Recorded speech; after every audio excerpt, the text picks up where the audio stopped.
GO 317 GO బాధితులకు మోక్షం. Spouse medical mutual బదిలీలు గ్రీన్ సిగ్నల్. గైడ్ లైన్స్ విడుదల చేసిన సర్కారు. వచ్చే నెల 31 లోపు కంప్లీట్ చేయాలని ఆదేశాలు. మ్యూచువల్ ట్రాన్స్ఫర్లకు ఆన్లైన్లో అప్లికేషన్లు నేటి నుంచి అందుబాటులో పోర్టల్. ఇదంతా అబ్బక్కు. జియో నెంబర్ 317 బాధితులకు మోక్షం అనడు. బాధితులకు మోక్షం కాలే. ఇది 14,000 నుంచి 15,000 మంది బాధితులు ఉంటే 1,500 మందికి మోక్షం కల్పించి మోక్షం అయిందంటే ఎట్లయినట్టు అది? ఇలా 14 నుంచి 15,000 మంది బాధితులు ఉన్నారు 317 జీవోలో.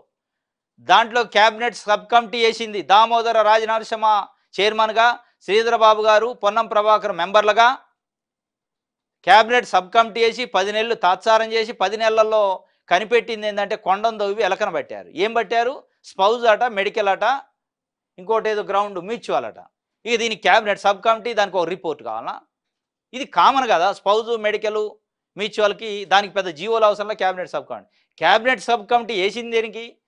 ఎవరైతే డిస్లోకేటెడ్ క్యాడర్ ఉన్నారో వాళ్ళని ఏం చేయాలి, ఆ డిస్లోకేట్ అయిన వాళ్ళని కరెక్ట్ లొకేషన్లో ఎట్లా పెట్టారనే దానికి క్యాబినెట్ సబ్ కమిటీ చేశారు. అసలు అది వదిలేసి స్పౌజులో ఎట్లా ఇవ్వాలి, మెడికల్ గ్రౌండ్లో ఎట్లా ఇవ్వాలి, మ్యూచువల్లో ఎట్లా, నువ్వు చేసేది దానికి అన్ని నిబంధనలే ఉండే. ఇక దానికి ఈ క్యాబినెట్ సబ్ కమిటీ దేనికి? దానికి అసలు వదిలిపెట్టి కొసరద పట్టుకోనరు, పనికిరాంది పట్టుకొని అయిపోయా మోక్షం వచ్చింది అంటున్నారు. ఈ మోక్షం వచ్చిందనే పేరుతో 15,000 మందిని అన్యాయం చేసే పరిస్థితికి వచ్చింది.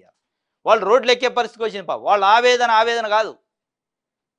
ఇదే 317 జీవో బాధితులు 2023 అక్టోబర్ 2 నాడు గాంధీ జయంతి రోజు ప్రతిపక్షంలో ఉన్న కాంగ్రెస్ పార్టీ ఆఫీస్ గాంధీ భవన్కి పిసిసి అధ్యక్షుడిగా ఉన్న రేవంత్ రెడ్డి గారికి కలిసి వాళ్ళు చెప్పారు, మా బాధ ఇది ఉంది, కేసీఆర్ మమ్మల్ని ముప్పు తిప్పలు పెట్టి జీవో చేసిండు, ఇది కేసీఆర్ పుణ్యమేలే అని అంటే ఆయన ఏం చెప్పిండు, ఇది పనికిమాల జీవో, మెడకాయ మీద తలకాయ ఉన్నోడు అని డిస్లోకేట్ చేసి ఎక్కడో ఉన్న పని చేసి ఎంప్లాయీని ఇంకో దగ్గర చేస్తే ఎడ చేస్తాడు, వానికి అసలు తలకాయ ఉందా కేసీఆర్కి అని తిట్టిండు. నేను వస్తే 45 గంటలు చాలు సింపవతలేస్తే ఈ జీవో పెద్ద లెక్కన మాకు అన్నాడు. ఏది చేయలేదు. మరి 365 రోజులు అయ్యి విజయోత్సవాలు చేసుకుంటున్నారు. వాళ్ళు ఏం రోడ్ల మీద ఏడుతున్నారు, చేయలేదు.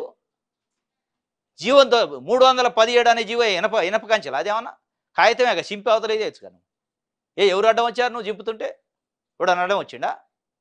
దాంట్లో ఏమైనా ఆర్థిక భారం పడేది ఉందా ప్రభుత్వం పైన? నిజంగానే ఆర్థిక భారం పడితే ఆర్థిక పరిస్థితి బాగాలేదు అనుకోవడానికి ఆర్థిక భారం పడేది లేదు. నువ్వు చింపుతుంటే ఆపేటోడు లేడు, కోర్టులు లేవు, ఏది లేదు. అంటే ప్రభుత్వానికి దానిపైన సరైన అవగాహన లేదు, సరైన చర్యలు తీసుకునే పరిస్థితి లేదు. దీనిపైన వాళ్ళకి ఒక క్యాబినెట్ సబ్ కమిటీ ఒక జీవో పైన ఏం సాధించిందంటే కొండందోలి వెలకన బట్టి ఒక 1,500 మందికి రిలీఫ్ ఇచ్చి దాని మోక్షం అంటున్నారు. ఇది కాదు, ఈ మోక్షం కాదు, మొత్తం ఎంప్లాయీస్కి డిస్లోకేటెడ్ అయిన ఎవరైతే ఉన్నారో వాళ్ళకి మోక్షం కల్పిస్తే అది మోక్షం అన్నట్టు.